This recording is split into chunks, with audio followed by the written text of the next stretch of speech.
Hey everyone, camera's really dark today for some reason. I don't know what the problem is. I put a light there. If I get up really close, you can kind of see my face. Oh well, is it really important? Anyway, I watched the next Lightspeed episode, The Omega Project. Wasn't very good. It's definitely, on the weaker side of Lightspeed episodes. Like, I really like Lightspeed. It's one of my favorite seasons. It's from, like, my favorite, like, era of Power Rangers. See, the post-Zordon era, pre-Disney era.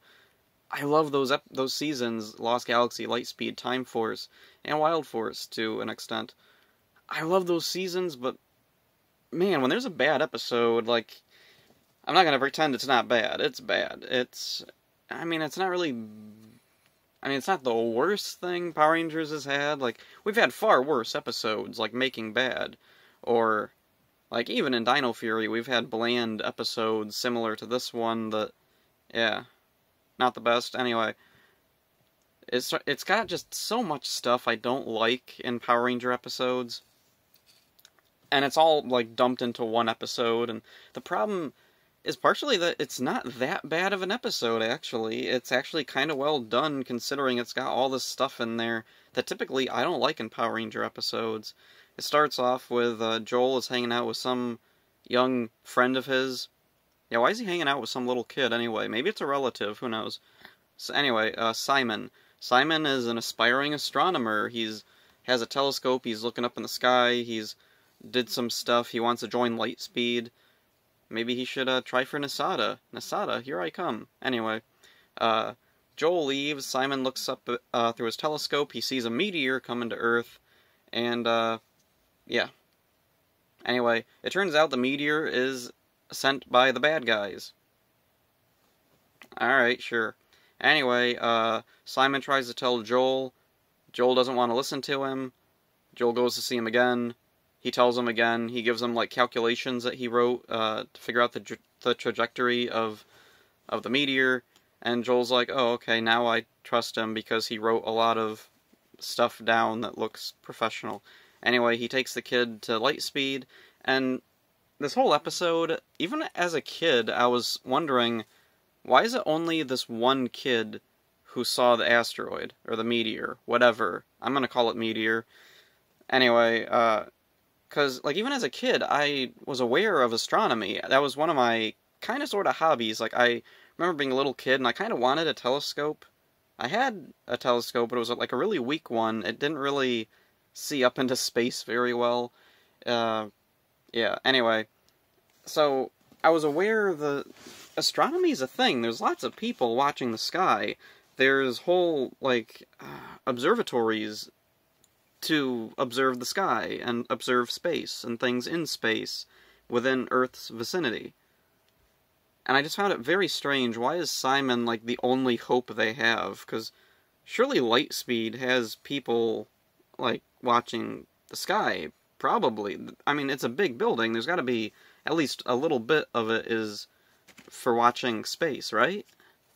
Like, this is the Power Rangers universe. They are aware that things are, you know, coming from space, that there's aliens, right?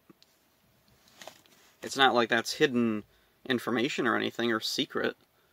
But anyway, yeah, Simon is the only one, apparently, who knows about the meteor, and he's the only one who can tell Lightspeed. So anyway, Joel takes him to Lightspeed so he can talk to whoever. He gets impatient and sneaks off and types in a bunch of stuff on a computer, and it's kind of funny when you look at the scene where he starts typing on the computer, because he's really obviously not typing in anything. He just sits down and then just goes... I love that in movies, when they just do absolutely whatever on the keyboards, or when people are playing a video game and they are just doing that, like, on the arrow key, they're just tapping it. Like, what in the world game do you tap the direction pad? Anyway, Miss Fairweather goes to Simon, and Simon doesn't get really in trouble or anything for sneaking around Lightspeed, and everyone's immediately cool with him. He gives them the calculations, and he's, like, kept at Lightspeed to help them with the meteor issue. Oh yeah, and the other thing is, Miss Fairweather and Lightspeed they're developing the Omegazords. Yay, more Zords. Pfft.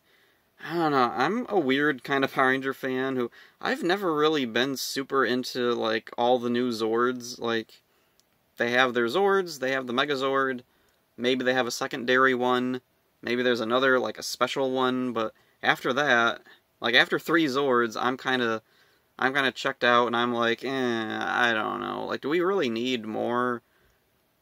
Especially when they're not even that creative. Like, it just, I don't know, it just feels like overkill on Zords. In recent years, actually, in Sentai, I think they've been pulling back on all the excessive Zords. Like, there are a few seasons here and there where they've had a ton, but then there's other ones where they pull back, and they usually stick to, like, the one main Zord.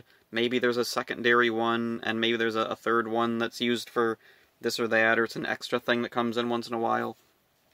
But anyway, I know Power Rangers is kind of limited because they have to use the Sentai footage, so if there's a Zord that shows up and it's going to get used a lot, we have to keep it over here. And also Bandai probably likes when they would keep it in the episodes, because that meant they could make more toys.